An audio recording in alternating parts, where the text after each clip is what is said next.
Have you ever tried to determine a bunch of individuals to work together in order to achieve the company goals? If yes, I imagine you already realized that it is not that simple. Besides having a goal and the right set of KPIs, one should also consider developing a state-of-the-art incentive scheme. Not sure where to start? Stay tuned, and in the next couple of minutes I will be guiding you through the process.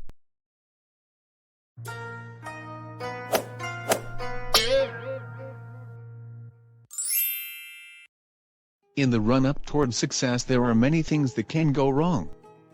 Most employees are focused on their own achievements and potential rewards, without stopping to see the broader picture and to potentially help others.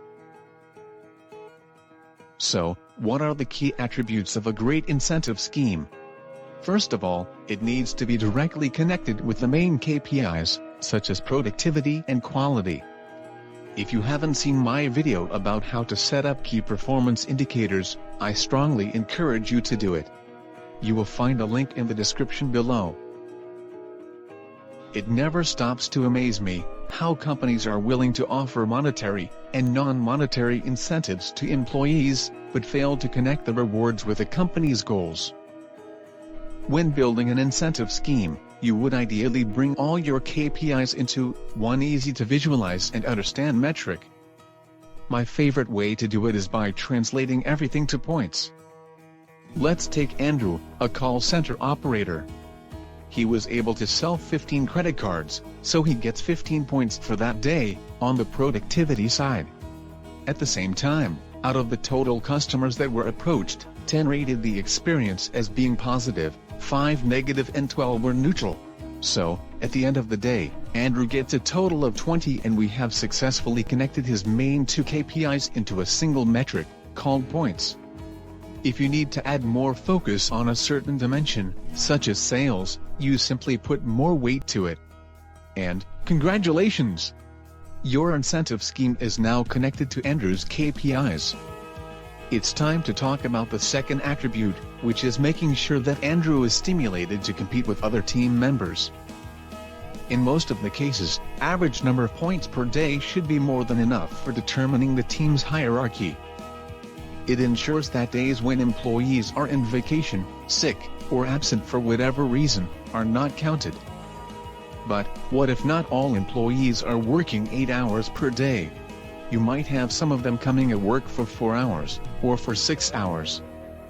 In such scenario, average number of points per day would not be a fair metric and should be replaced with average number of points per hour. In the end, the most important thing here is to make sure that everyone has equal opportunities to be the first. So, now that we connected our incentive scheme with the KPIs and we made sure that individuals are engaged through competition, it is time to discuss our third attribute, which is the one where you make sure that your model is a dynamic one. Unfortunately, in most companies, performance is measured against a fixed target, which is often derived from a multitude of elements such as historical trends, budgeting, competition's performance, or the more advanced, guessing in the dark. You see, in the given example, the target is set too low, which will make all the team members look like superheroes and create a hole in your budget. At the same time, if you set the target too high, you keep the money, but team members will be demotivated. So, if you really want to set a target for your team, save it for the fourth attribute of your incentive scheme. But, when determining the performance at an individual level, I strongly encourage you to use the median principle. In simple words, it says that whoever is at the middle of your team will be given the 100% rating, and the other's performance will be rated against it. Can you see the beauty of it? No more Mr. Bad Guys in the organization, setting targets too high or too low. No more employees working hard at the beginning of the month and then taking it easy because they met their target. Or, the other way around. Just imagine how results can look like when you have your team members engaged in a dynamic race from day one, with the median being passed from one another as they progress towards the finish. And, it's also great for budgeting. All you need is to create a matrix where you define the incentives you are willing to pay, and how do they adjust, in relation to the median. But, be careful. competition can lead to extreme individualism. So, this opens the door for the attribute number 4. It is meant to reward teamwork. You have the option of setting a fixed target for the entire team, or a dynamic one between multiple teams, and depending on the final result, the team members can get higher rewards. Do not take this lightly. It is crucial that you create a collaborative environment. Top performers should know that only by helping others can access a higher base salary or be promoted to management level. So, don't forget. Connect your incentive with the KPIs.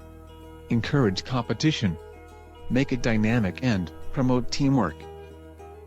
This is it. If you have a question, please write it in the comments below. I will do my best to answer it.